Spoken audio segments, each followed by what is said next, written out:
Wearied at last, may the impious race of thirsty Tantalus give over its lust for savagery. Enough sin has been wrought, nothing has right availed or general wrong. Himself betrayed, fell Myrtilus, betrayer of his lord, and dragged down by the faith which he had shown, he made a sea famous by its change of name. To Ionian ships no tale is better known. While the little son ran to his father's kiss, welcomed by sinful sword, he fell an untimely victim at the hearth, and by the right hand was carved, O Tantalus, that you might spread a banquet for the gods, your guests. Such food eternal hunger, such eternal thirst pursues, nor for such bestial viands could have been meted penalty more fit. Weary, with empty throat stands Tantalus, above his guilty head hangs food in plenty, then Phineus's birds more elusive. On either side, with laden boughs, a tree leans over him, and, bending and trembling neath its weight of fruit, makes sport with his wide straining jaws. The prize, though he is eager and impatient of delay, deceived so oft, he tries no more to touch, turns away his eyes, shuts tight his lips, and behind clenched teeth he bears his hunger. But then the whole grove lets its riches down nearer still, and the mellow fruits above his head mock him with drooping boughs, and whet again the hunger, which bids him ply his hands in vain. When he has stretched these forth and gladly has been baffled, the whole ripe harvest of the bending woods is snatched far out of reach. Then comes a raging thirst, harder to bear than hunger, when by this his blood has grown hot and glowed as with fiery torches. The poor wretch stands, catching at waves that seem to approach his lips, but these the elusive water turns aside, failing in meager shallows, and leaves him utterly, striving to pursue. Then deep from the whirling stream he drinks but dust.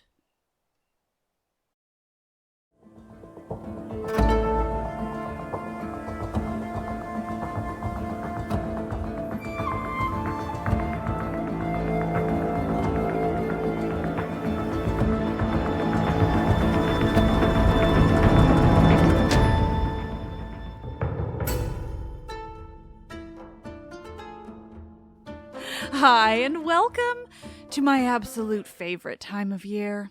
This is Let's Talk About Myths, baby, and I am your host, Liv, here to bring you our 6th year of spooky season, the only themed month, a themed anything that has been running in this podcast since the very first year. Because, it's the best season. What can I say? This month, as always, I am bringing you a collection of the spookiest, goriest stories from the ancient Greek and Roman world. Of course, as much as I would love it to be all spooky at its spookiestness, we do often rely on horror and gore when it comes to myth, but that certainly works too. And it's particularly true this year. This year's spooky season is many things, because I decided to just go all out, just for funsies. Today, I am bringing you a deep dive into my personal favorite cursed family, those who love a bit of cannibalism alongside their infanticide, as one does this time of year, or, just generally in these iconic mythological families of Greece. That's right, we are returning to the curse with so many levels that it goes by many, many names. But like today's episode, it begins as the curse of the Tantalids, and next week, well, we're returning to my new favorite Roman writer, none other than Seneca, the man who brought us the absolutely iconic version of Medea that we looked at in August, because, well, when I learned that he had a play called the Thyestes, I knew there was absolutely nothing else to be done for spooky season. I simply had to cover it. But I'm getting ahead of myself, because Thyestes also happens to be part of this oh-so-cursed family. So we must begin with his ancestors, the Tantalids. This is a multi-generational cannibalistic family. And is there a word for that specific act of cannibalizing one's relatives and or children? Because this family needs a word for that.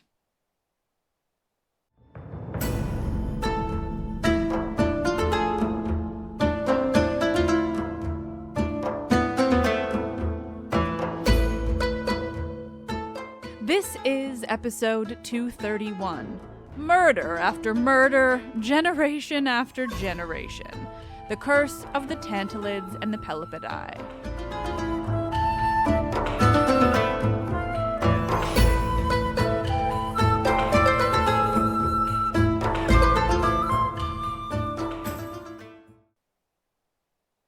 Tantalus is punished in Hades by having a stone impending over him, by being perpetually in a lake, and seeing at his shoulders on either side trees with fruit growing beside the lake. The water touches his jaws, but when he would take a draught of it, the water dries up. And when he would partake of the fruits, the trees with the fruits are lifted by winds as high as the clouds. Some say that he is thus punished because he blabbed to men the mysteries of the gods and because he attempted to share ambrosia with his fellows. It starts with a child of Zeus, because of course the most cursed family line in all of Greek mythology starts with a child of Zeus. It starts with the child of Zeus and his hubris. Again, I wonder where he got it from. The passage I read at the very top of the episode was from none other than Seneca and his Thyestes, because I just couldn't wait until next week when we get into that play properly. And the quote I read just now was from Pseudo-Apollodorus, to give us just a taste of what is to come in Tantalus's troubling tale. Rhyming is spooky, right? Tantalus was the son of Zeus and the progenitor of this mind-bendingly cursed family line. Tantalus is from the east, in Phrygia, and all of this takes place on a mountain called Sipylus. But frankly, there's too much curse to cover for us to worry too hard about the locale. It's what he did that I want to talk about. That's where we'll find all the blood and gore. But what he actually did to anger the gods and find himself the recipient of one of the most famous eternal punishments isn't quite as clear. In fact, the same goes for the punishment itself, though that Tantalus was indeed being eternally punished in the depths of Tartarus is perpetually true. There are actually a few brief versions of what exactly Tantalus did, and another 2 versions of what exactly his punishment looked like, all of which, of course, revolve around unrelenting hubris. He doesn't stray that far beyond the bounds of what is officially not okay in the eyes of the gods. Honestly, this surprised even me, which is frankly why I love revisiting stories that I've only told in those earliest days of the podcast. Tantalus is so famous for one version of his story, one version of his punishment, but it turns out that, as we should all assume at this point, it is not quite so simple. We'll start with the lesser-known options, the one I didn't tell you in those earlier, less detailed episodes of this cursed family. This is the PG version of Tantalus' story. It is the child-friendly, quite literally, the kinder story of Tantalus' crimes and his punishment. It says that this son of Zeus was spending his time amongst the Olympians, one of the few to ever have that luxury, for reasons that will become clear. He was socializing with the gods as if he was almost one of them, and Zeus particularly got so comfortable with having Tantalus there, with treating him as someone even close to an equal, that on a whim one day he decided he wanted to grant Tantalus a favor. So he told his son that he could have whatever he wanted. And what Tantalus wanted was, well, an even more distinct level of equality than the one that he'd had a taste of. He asked Zeus that he be granted a life the same as the gods. Zeus was horrified. What a request! But he'd made a promise and he had to keep it. And if you think this experience acts as a deterrent to Zeus, that he won't offer a similar favor to a mortal in the future, well, you would be giving Zeus far too much credit. But he was in it now. He granted this to Tantalus, but it came at a price. He hung a boulder, a rock, over Tantalus's head, so that while he might live like the gods to an extent, it would, well, always be hanging over his head. Another version of Tantalus's crime suggests that while hanging with the Olympians, as he was seemingly wont to do, he determined to steal ambrosia and nectar, the food and drink of the gods, and share it with his mortal friends. This was, well, not a good idea for obvious reasons, and in this case, Tantalus found himself with a similar punishment to the last story, punishment in Tartarus for eternity, with a boulder hanging over his head, just waiting to drop. But of course, it's Tantalus's most famous story that I want to talk about most. Because, well, who doesn't love a story of a father killing his son and then feeding him to the gods, just because he can?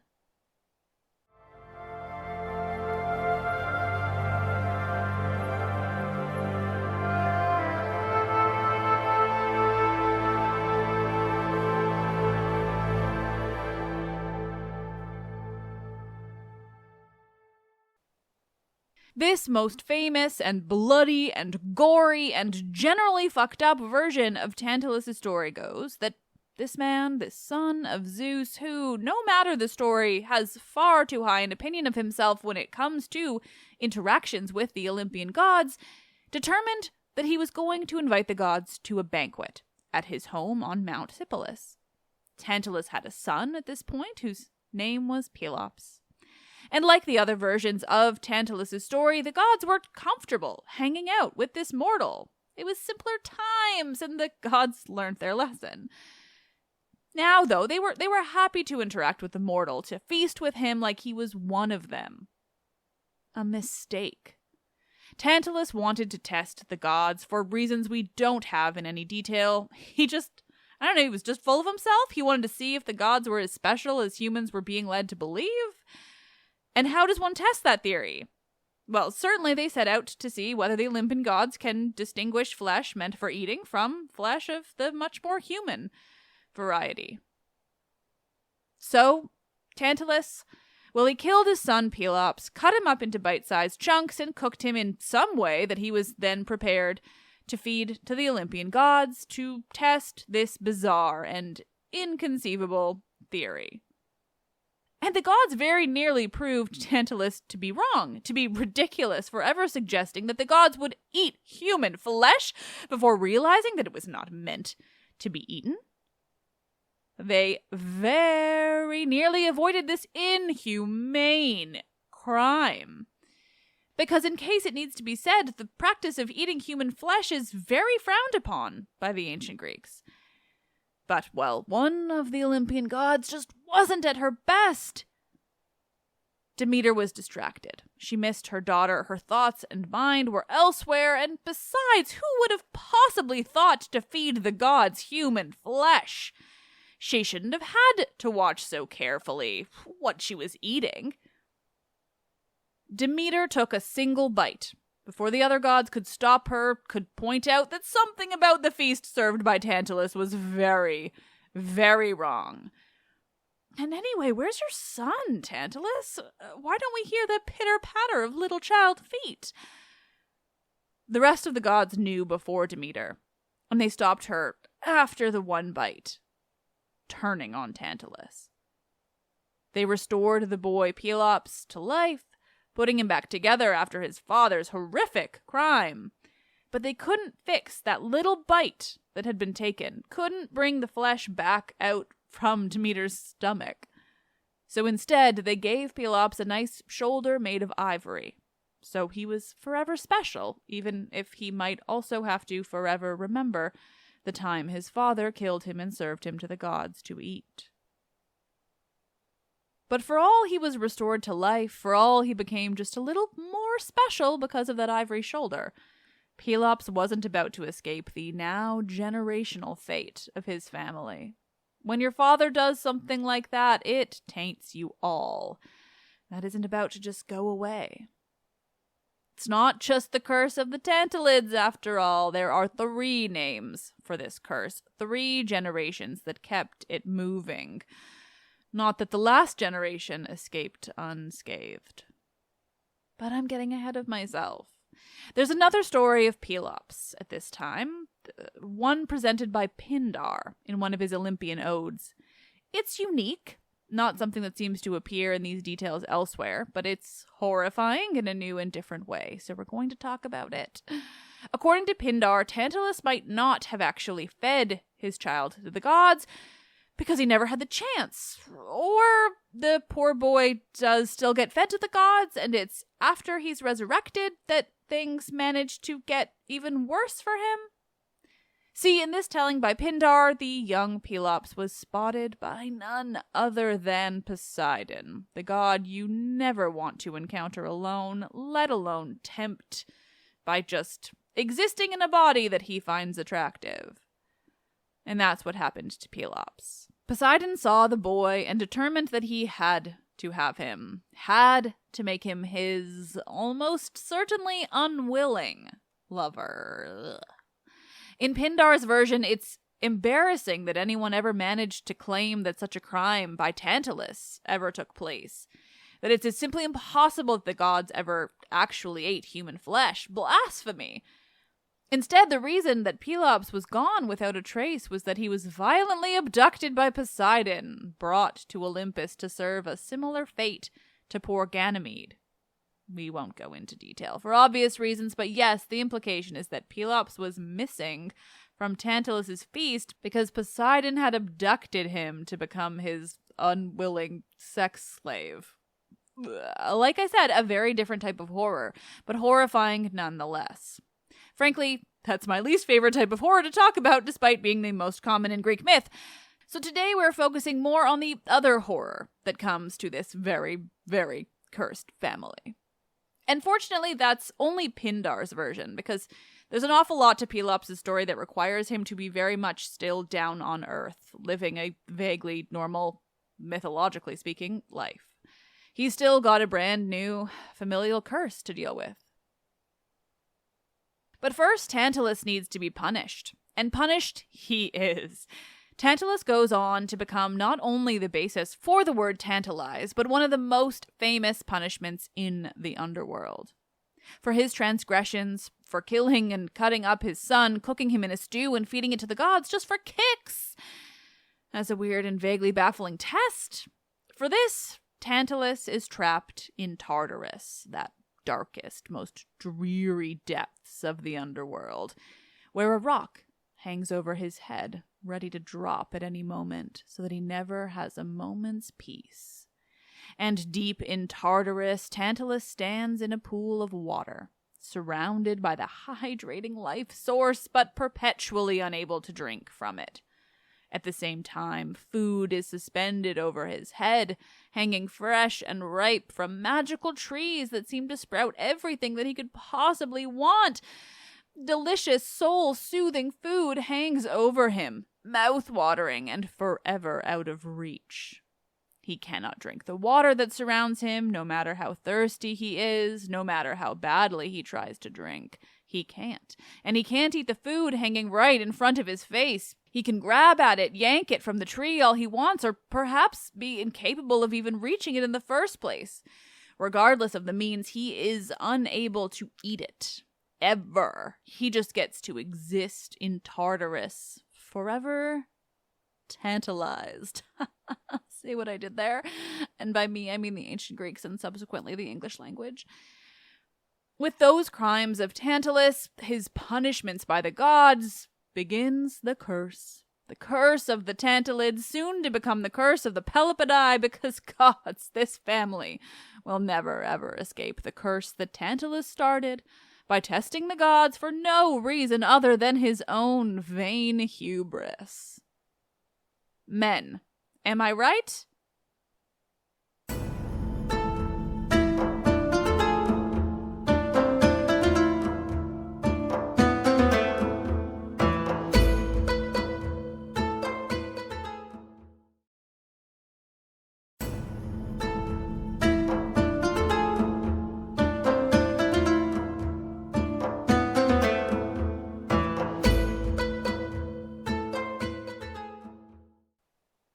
Speaking of men, There's one daughter amongst this cursed line of men, Niobe. She famously bragged that she was better at being a mother or at childbirth than the goddess of childbirth, mother of Artemis and Apollo, Leto. As punishment, Niobe's 14 children were killed by the gods. But I don't want to tell her story in detail today. I want to focus on the men who did the killing, because killing they did. It's Pelops we're going to shift to next, the next in the cursed line, and the son of Tantalus, who will go on to inspire the next name in the cursed family line. We're shifting to the curse of the Pelopidae. Pelops grew up. He became a man of a certain age, and that certain age was when he was heading out in search of an appropriate wife. Enter Hippodamia. Hippodamia was the daughter of a king, Oenomaus, in what is not yet called the Peloponnese for reasons I will leave you to guess. When Pelops met Hippodamia, it seems he knew immediately that he wanted to marry her. Her father, though, would do just about anything to prevent that from happening. This bit of the story is unfortunately fragmentary, but thankfully, Pseudo-Apollodorus came along and told us some details. He also tells us, in a troubling rarity for stories like this, that Hippodamia seems to have actually felt the same for Pelops as he felt for her. Or at least, even if she didn't necessarily find Pelops to be the seriously hot shit that he considered himself, with what I'm about to tell you about her father, well, we can make an assumption that maybe, just maybe, regardless of any passion she might have had for the man, life with Pelops might be just a little bit better than life with her father. You see, Oenomaus' motivations with his daughter aren't entirely clear, but neither option are ideal. See, either Oenomaus had learned a prophecy from the oracle that he will be killed by the man that Hippodamia marries, or he's quote-unquote in love with her himself, and thus refuses to give her up to a man in marriage. He's keeping his daughter for himself. Gross. Either way, it seems Oenomaus has made it a habit to kill every man who's ever shown interest in marrying his daughter. He's a chill dad, definitely someone you want to bring a boyfriend home to. Oenomaus has a system, though. See, whenever a man comes by who wants to marry Hippodamia, Oenomaus says that if the man can beat him in a chariot race, then he will be welcome to marry her. The race isn't simple, but it shouldn't be impossible either. The man attempting to woo her, a word that many translations are using, and I love it. The man attempting to woo her is to take Hippodamia with him on his own chariot and take off in the direction of the Isthmus of Corinth. They're meant to reach the isthmus where there is an altar to Poseidon, the end of the race. And then maybe if he survived long enough to reach that altar, perhaps the man might have been able to ride off with Hippodamia into the sunset. It wasn't just any chariot race, though. It was basically a race to the death. The men competing would drive their chariot, but Oenomaus could seemingly do anything he wanted in an attempt to stop them. Deadly weapons and straight-up murder included. And so, as you might expect, none of the men who had yet attempted to beat Oenomaus in the chariot race, who had attempted the race so that they might marry Hippodamia, had survived to tell the tale. There are many lists of the men who have died in these past attempts to marry the young woman. Men like Alcathous, Lasius, and Eurymachus, which are just the three that appear in most of the accounts of Oenomaus' victims. Because, well, Oenomaus had help from a certain god of war, one who so rarely inserts himself into the lives of mortals. Ares. It's possible that Oenomaus was himself a child of Ares, or perhaps he just got lucky and the god of war smiled upon him. But either way, he had armor and weapons from Ares, a chariot that was seemingly unbeatable, and a driver, Myrtilus, who drove the chariot well enough that Oenomaus always won the race. The men always ended up dead. Usually with the spear of Ares thrust through one of their more important body parts. Oenomaus always won. At least, he won every race up until this final one.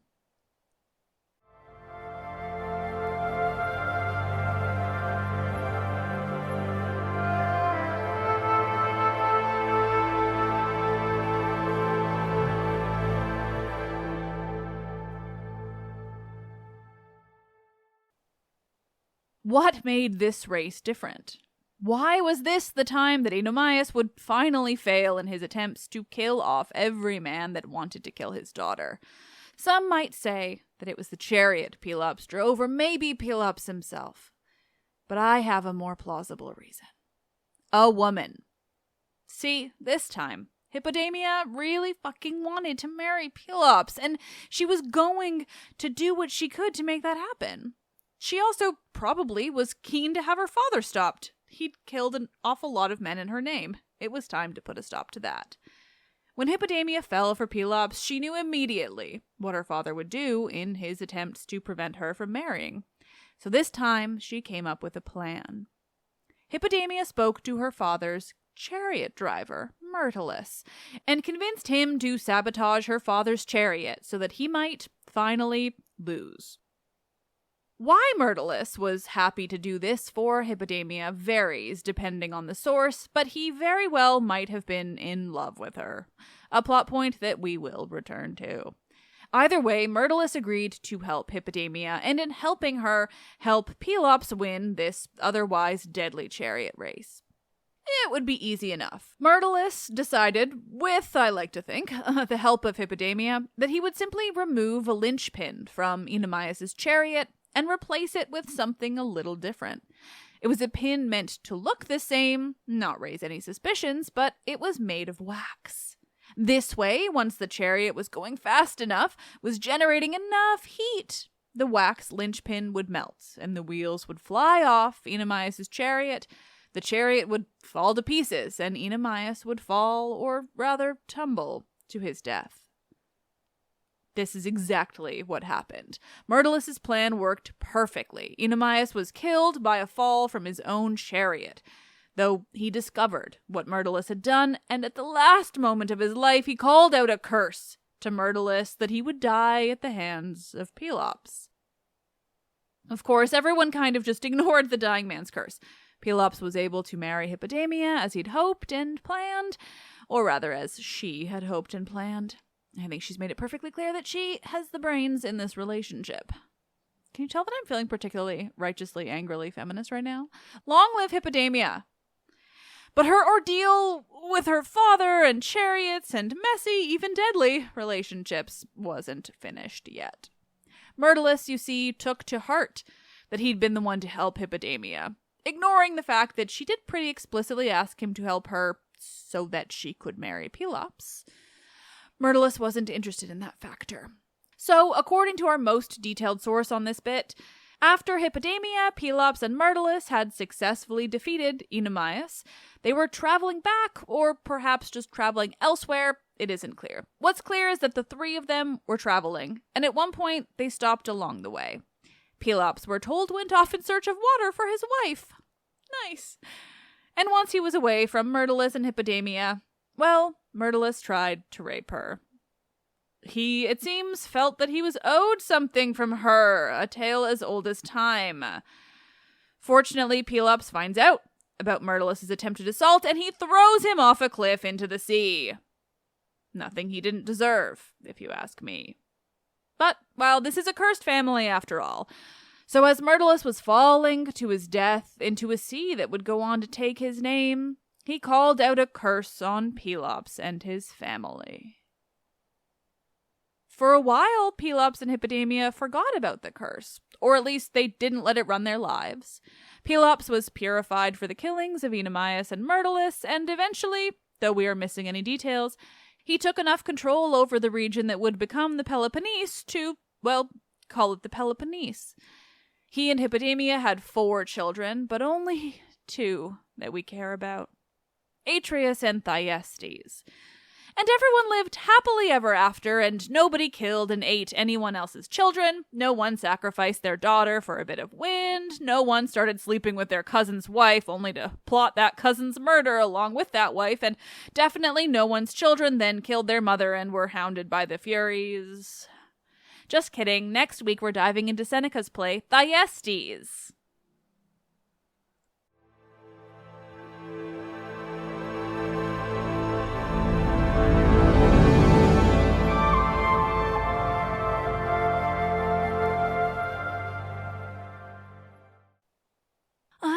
spooky season.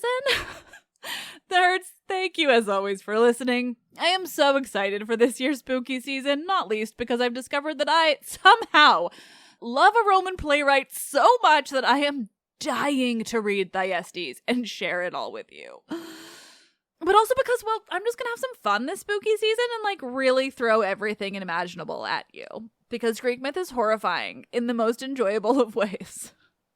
Let's make this ending short and sweet today, shall we? As always, here's a 5-star review from one of you amazing listeners. This one is from Nat NJP in Canada. Incredible! I've been listening to this podcast for months now, and it's been my favorite since the beginning. I'm not much of a fan of podcasts, but this is the only exception. I've learned a lot about myths and had fun and laughs along the way. I recommend this podcast to all of my friends when they say they want to learn more about Greek mythology. Thank you. That review is lovely. You are all the best. Consider leaving me a review on Apple, would you? And Spotify listeners, stay tuned. I'm going to put up a poll after this episode because I want to know what your favorite part of spooky season is. It is, after all, my favorite time of year. Let's Talk About Myths, Baby is written and produced by me, Liv Albert. Michaela Smith is the Hermes to my Olympians, perhaps more colloquially known as the assistant producer. The podcast is hosted and monetized by iHeartMedia. Listen on Spotify or wherever you get podcasts. Help me continue bringing you the world of Greek mythology and the ancient Mediterranean by becoming a patron, where you'll get bonus episodes and more. Visit patreon.com/mythsbaby or click the link in this episode's description. I don't know why I do that so fast. I am Liv, and I love this shit, but I love it even more when I get to dedicate a month to dark and dreary and violent and bloody and lots of people killing their family members, because Greek myth.